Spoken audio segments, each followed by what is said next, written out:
கர்த்தர் நல்லவர், அவர் கிருபை என்றும் உள்ளது. ஆண்டவராகிய இயேசு கிறிஸ்துவின் நாமத்தினால் உங்கள் ஒவ்வொருவருக்கும் அன்பின் வாழ்த்துக்கள். இன்று நவம்பர் மாதம் 4ஆம் தேதி செவ்வாய்க்கிழமை. இந்த நாளிலும் கூட நாம் தியானிக்க இருக்கும் வசனம் ஏசாயா 54வது அதிகாரம் 17வது வசனத்தின் முன்பகுதி. உனக்கு விரோதமாய் உருவாக்கப்படும் எந்த ஆயுதமும் வாய்க்காதே போம். உனக்கு விரோதமாக உருவாக்கப்படுகின்ற எந்த ஆயுதமானாலும் சரி, அது வாய்க்காமல் போகும் என்று ஆண்டவருடைய வாக்கு தத்தம். அவர் கொடுத்திருக்கிற வாக்கு இன்றைக்கு நமக்கு நேராக கடந்து வருகின்றது. பிரியமானவர்களே, இது எவ்வளவு அருமையான வாக்கு தத்தம். எந்த ஆயுதம் உருவாக்கப்பட்டாலும், சில நேரங்கள்ல ஆயுதம் என்ன என்று பார்க்கும் பொழுது, நமக்கு விரோதமாய் வருகின்ற பிசாசின் எல்லைகள்ல இருந்து நம்மை மனமடிவாக, நம்மை கவலைக்குள்ளாக, பயத்துக்குள்ளாக, திகிலுக்குள்ளாக நம்மளை கொண்டு போய் நம்ம அப்படியே அமிழ்த்தி வைக்கணும், நம்ம விசுவாசத்துல குறைவுபடணும் அப்படின்னு சொல்லிட்டு சத்துரு ஆயுதங்களை உருவாக்கி நமக்கு நேரம் அனுப்புவான். அப்போ அது நம்முடைய உள்ளத்துல ஒரு மனமடிவை, சமாதான குறைச்சலை, கவலையை உண்டு பண்ணும். அப்போ நம்ம அதிகமா ஆண்டவரை தேட மாட்டோம், அவரை துதிக்க மாட்டோம், வேதத்தை வாசிக்க மாட்டோம். இப்படி குடும்பத்துல குழப்பத்தை உருவாக்கும்படியாக இப்படிப்பட்ட ஆயுதங்களை எய்வான்.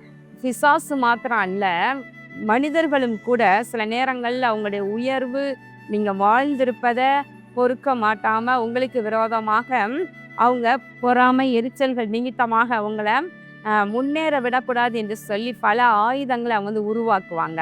ஆனா ஆண்டவர் சொல்றாரு, உனக்கு விரோதமாக உருவாக்கப்படுகிற அந்த எந்த ஆயுதமும் ஆனால் வாய்க்காமல் போகும். நீங்க தேவ பிள்ளைகளாக இருப்பீர்களானால், ஆண்டவருடைய இரத்தத்தால கழுவப்பட்டவருடைய இரத்தத்திற்குள்ள மறைந்திருக்கிறவர்களா இருப்பீர்களானால், அவர்கள் எய்கின்ற ஆயுதம் உங்களை தொடாது, அது வாய்க்காது. எப்படி சின்ன பிள்ளைக வெடி போடும்போது நல்லது மழை பெஞ்சி அந்த வெடி நனைஞ்சு போயிடுச்சுன்னா, எவ்வளவுதான் போய் வெடிக்கிறதுக்காக அவங்க பற்ற வைத்து கொண்டே இருந்தாலும் அந்த வேட்டு வெடிக்கவே வெடிக்காது, அப்படி புஷ்ன்னு போயிடும். பார்த்தீங்களா? அப்ப என்ன அர்த்தம்? அப்போ ஆயுதங்கள் இருக்குது, உருவாக்கப்படுது, பட் அது செயல்பட முடியாது. கர்த்தர் செயல்பட விட மாட்டாரு. மாந்திரியங்கள், பில்லி சூனியங்கள், ஏவல்கள், இப்படிப்பட்ட பிசாசின் கிரியைகளை இன்றைக்கு போட்டி போட்டுக்கொண்டு ஒருத்தரை பிடிக்கல, ஒருத்தர் வாழக்கூடாது என்று சொன்னால், அவங்க தொழிலுக்கு போட்டியாக இருக்கிறாங்க என்று சொன்னால், உடனே அவங்கள வீழ்த்துவதற்காக பிசாசை ஏவி விட்டு இப்படிப்பட்ட கிரியைகளா அவங்க நிறைய பேர் இந்த உலகத்துல அப்படி பண்றாங்க. அப்படிப்பட்ட விதமான ஆயுதம் கூட உங்களை தொடவே தொடாது, அது வாய்க்கவே வாய்க்காது. குறி சொல்லுதல், மாந்திரியங்கள், இஸ்ரவேலுக்கு விரோதமான குறி சொல்லுதல் இல்லை என்று எழுதியிருக்கிறது. யாக்கோபுக்கு விரோதமான மந்திரவாதம் இல்லை என்று எழுதியிருக்கிறது. அப்படின்னா என்ன இருக்கும்? அது ஒரு ஆயுதம். வீலையாம அனுப்பி இஸ்ரவேல் மக்களை சபிக்கும்படியாக பாலாக் ராஜா சொல்றாரு. அப்போ அப்படி எதுக்காக சபிக்க சொல்றாரு? அப்படி சபிச்சா ஒரு தீர்க்கதரிசி, கர்த்தருடைய தீர்க்கதரிசி ஜனங்களை பார்த்து சபித்தா அது அப்படியே சபிக்கப்படுவாங்க. அப்ப சபிக்கப்படும் பொழுது அவர் சபித்தா அவங்க பலன் குறையும்.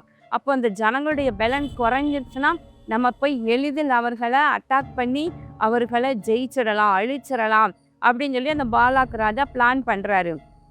ஆனா ஆண்டவரோ பார்த்தீங்களா, தம் ஜனத்துக்கு விரோதமாக குறி சொல்லுதல் இல்லை, அது சாபம் சொல்ல முடியாது. பிலேயாம் சாபம் சொல்லாத படிக்கு கர்த்தரே தன்னுடைய வார்த்தைகளை அருளி அதை ஆசீர்வாதமாக சொல்ல வைக்கின்றார்.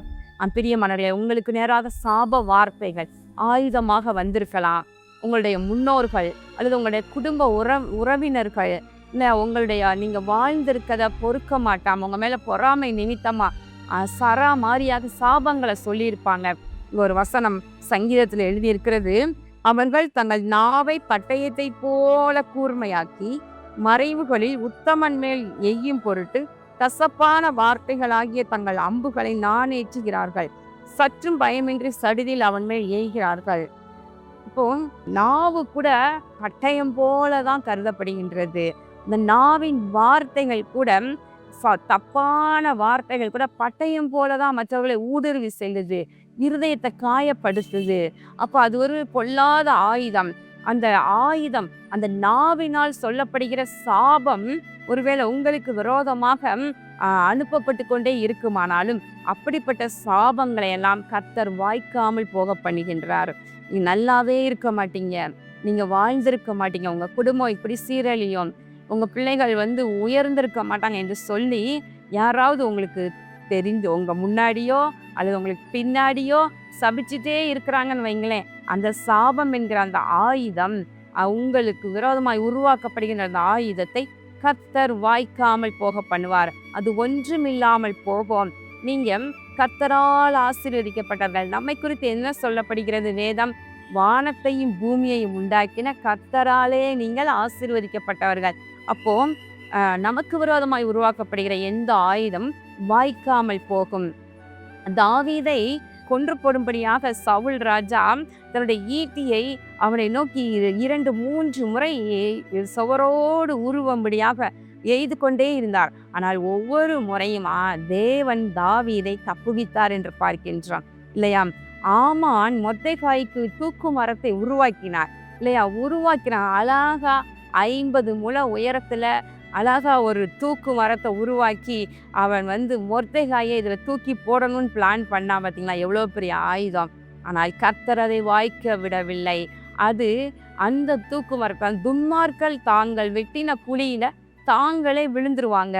இங்க கூட அழகான வசனம் சொல்லுது பாருங்க, தேவன் அவர்கள் மேல் அம்புகளை எய்வார், சடுதியாய் அவர்கள் காயப்படுவார்கள், அவர்கள் தள்ளப்பட்டு கீழே விழும்படி அவர்கள் நாவுகளே அவர்களை கெடுக்கும், அவர்களை காண்கிற யாவரும் ஓடி போவார்கள். அப்படிப்பட்ட ஆயுதங்களை உருவாக்கி தேவ பிள்ளைகளுக்கு விரோதமாக இப்படி அவர்களை தாழ்த்தி போடலாம், அவர்களை அழித்து போடலான்னு பிளான் பண்ணா வசனம் சொல்லுது, அவங்களுடைய ஆயுதமே அவங்களுடைய வாயின் வார்த்தைகளால அவங்களே பிடிபட்டாங்க, அவங்களே விழும்படியாக அவங்களே தள்ளப்படுறாங்க என்று சொல்லி பார்க்கின்றோம்.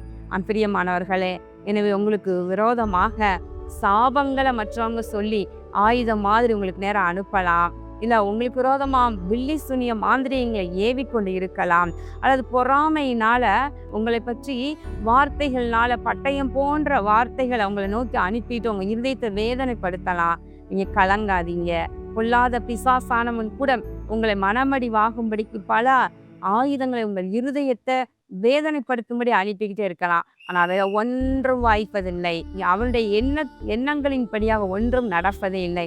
கர்த்தர் வாக்குத்தத்தம் கொடுத்திருக்கிறார், உனக்கு விரோதமாக உருவாக்கப்படுகின்ற எந்த ஆயுதம் வாய்க்காமல் போகும். இந்த வார்த்தையை மறந்துடாதீங்க.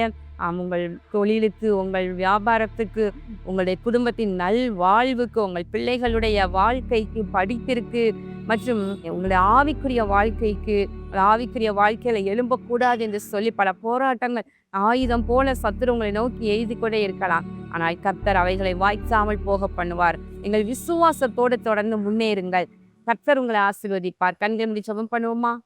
எங்கள் அன்பின் பரலோக பிதாவே, இதோ இந்த நாளிலே நாங்கள் தியானித்த வார்த்தையின்படி உனக்கு விரோதமாக உருவாக்கப்படுகின்ற எந்த ஆயுதமும் வாய்க்காதே போகும் என்று எழுதியிருக்கிற வாக்கு தத்தத்தின்படியே நீர் உங்களுடைய பிள்ளைகளை ஆசீர்வதிப்பீராக. இந்த பிள்ளைகளுக்கு விரோதமாய் உருவாக்கப்படுகின்ற ஆயுதங்களை கர்த்தர் வாய்க்காமல் போக பண்ணுவீராக. ஆண்டவராகிய இயேசு கிறிஸ்துவின் நாமத்தினாலே ஜெபத்தை ஏறெடுக்கின்ற நல்ல பிதாவே, ஆமேன். கர்த்தர் உங்களை ஆசீர்வதிப்பாராக. ஆமேன்.